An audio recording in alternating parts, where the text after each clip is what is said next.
जय श्री कृष्ण। राधे राधे। आइए सुनते हैं निर्जला एकादशी व्रत कथा। शौनक आदि 88,000 ऋषि मुनि बड़ी श्रद्धा से इन एकादशियों की कल्याणकारी व पापनाशक रोचक कथाएं सुनकर आनंद मग्न हो रहे थे।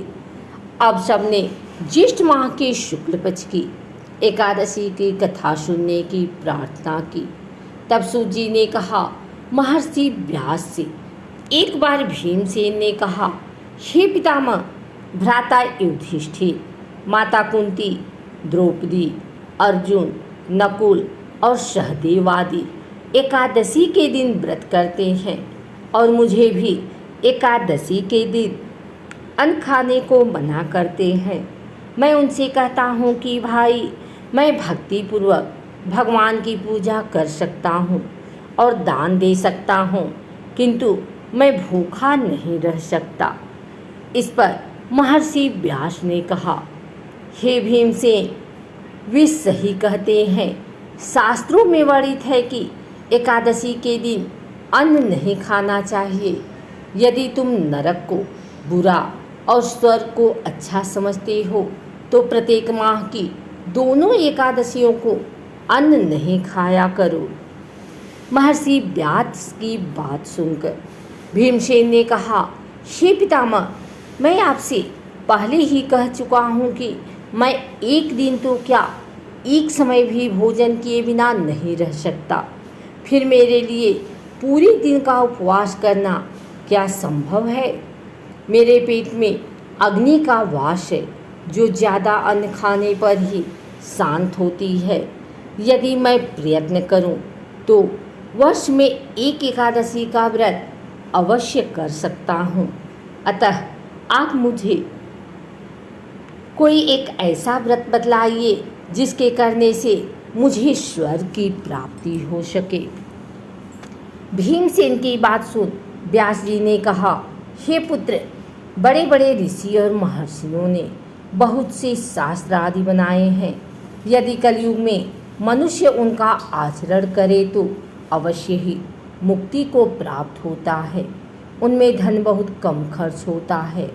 उनमें से जो पुराणों का सार है वह यह है कि मनुष्य को दोनों पक्षों की एकादशियों का व्रत करना चाहिए।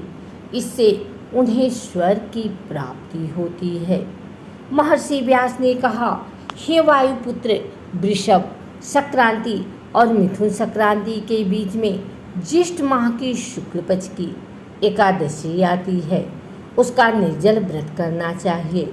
इस एकादशी के व्रत में स्नान और आचमन करते समय यदि मुख में जल चला जाए तो इसका कोई दोष नहीं है, किंतु आचमन में 6 मासे जल से अधिक जल नहीं लेना चाहिए। इस आचमन से शरीर की शुद्धि हो जाती है। आचमन में 6 मासे से अधिक जल पाप के समान है। इस दिन भोजन नहीं करना चाहिए।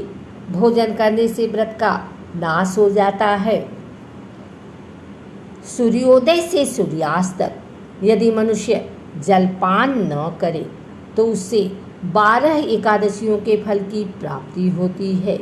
द्वादशी के दिन सूर्योदय से पहले ही उठना चाहिए। इसके पश्चात भूखे ब्राह्मण को भोजन कराना चाहिए। तत्पश्चात स्वयं भोजन करना चाहिए। हे भीमसेन, स्वयं भगवान ने मुझसे कहा था कि इस एकादशी का पुण्य सभी तीर्थों और दान के बराबर है। एक दिन निर्जला रहने से मनुष्य पापों से मुक्त हो जाता है। जो मनुष्य निर्जल एकादशी का व्रत करते हैं उन्हें मृत्यु के समय भयानक यमदूत नहीं दिखाई देते, बल्कि भगवान श्रीहरि के दूत स्वर्ग से आकर उन्हें पुष्पक विमान पर बैठाकर स्वर्ग को ले जाते हैं। संसार में सबसे उत्तम निर्जला एकादशी का व्रत है। अतः यत्नपूर्वक इस एकादशी का निर्जल व्रत करना चाहिए। इस दिन ओम नमो भगवती वासुदेवाय इस मंत्र का उच्चारण करना चाहिए। इस दिन गौदान करना चाहिए। इस एकादशी को भीमसेनी या पांडव एकादशी भी कहते हैं।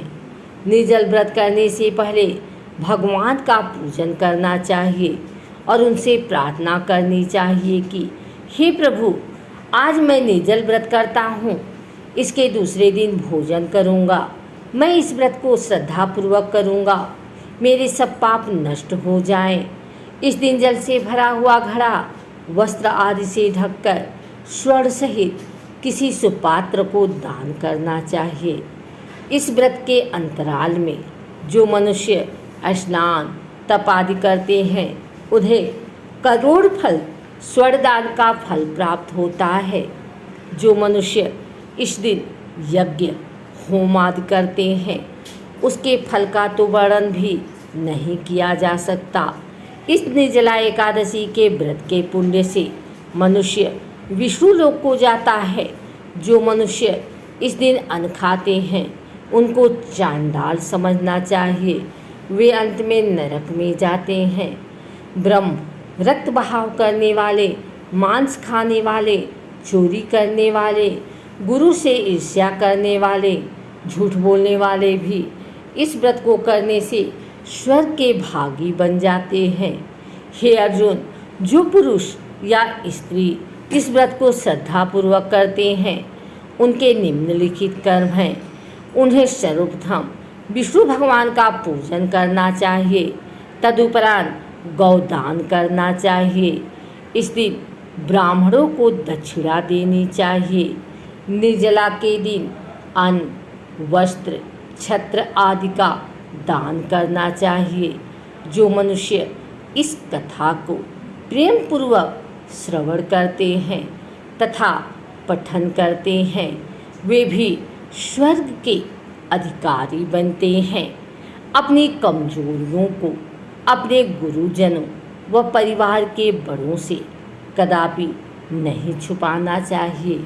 उन पर विश्वास रखते हुए भक्त को चाहिए कि वह अपना कष्ट उन्हें बताए ताकि वे उसका कोई उचित उपाय कर सकें।